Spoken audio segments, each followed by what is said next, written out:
സമൂഹത്തിൽ നാം കുറഞ്ഞ പക്ഷം 3 തരം ആൾക്കാരെ കാണുന്നു. 1. ഉത്സാഹത്തോടെ പ്രവർത്തിക്കുന്നവർ. 2. ഉദാസീനതയോടെ പ്രവർത്തിക്കുന്നവർ. 3. ഒന്നും തന്നെ പ്രവർത്തിക്കാതിരിക്കുന്നവർ.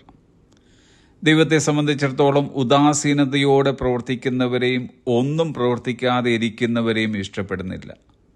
ദൈവമക്കളോടുള്ള അവിടുത്തെ കൽപ്പന എന്നത് തിമോത്തിയോസിൻ്റെ 2-ാം ലേഖനം 4-ാം അധ്യായം 2-ാം വാക്യം, be prepared in season and out off season. സമയത്തിലും അസമയത്തിലും ഒരുങ്ങി നിൽക്കുക. പ്രവർത്തന നിരതരായി ഏത് സമയത്തും ഒരുങ്ങി നിൽക്കുക എന്നർത്ഥം.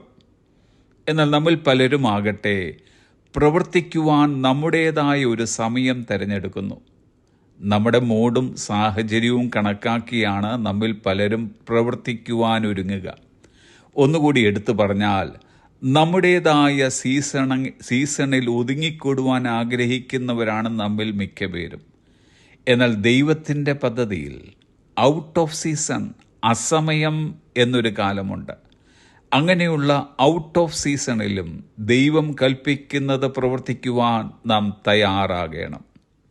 കാലങ്ങളെയും കാലഗതികളെയും സൃഷ്ടിച്ചവനും നിയന്ത്രിക്കുന്നവനുമായ ദൈവം നമ്മോട് പറയുന്നു, നാം ഇഷ്ടപ്പെടുന്ന സമയത്തും നാം ഇഷ്ടപ്പെടാത്ത സമയത്തും, നമുക്ക് മൂടുള്ളപ്പോഴും നമുക്ക് മൂടില്ലാത്തപ്പോഴും, നമുക്ക് അനുകൂലമായ സമയത്തും നമുക്ക് പ്രതികൂലമായ സമയത്തും, in season and out off season be prepared.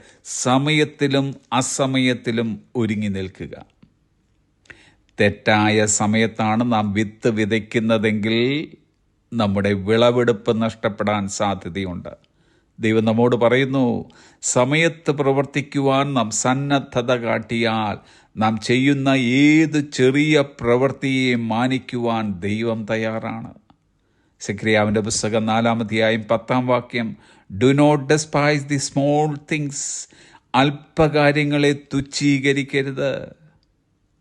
ഒരാളിങ്ങനെ പറഞ്ഞിട്ടുണ്ട്, ചെറിയ തുടക്കങ്ങളിൽ നിന്നും ക്രമാനുഗതമായ വിജയത്തിൽ നിന്നും ലഭിക്കുന്ന സമ്പന്നതയും സ്ഥിരതയും ഒരിക്കലും പരാധീനതകൾ പഠിക്കുകയോ ദൈവത്തെ ആശ്രയിക്കാനുള്ള യഥാർത്ഥ ബോധം വളർത്തിയെടുക്കുകയോ ചെയ്തിട്ടില്ലാത്തവരുടെ സ്വഭാവ നാടകീയതകളേക്കാൾ ശാശ്വതമാണ്.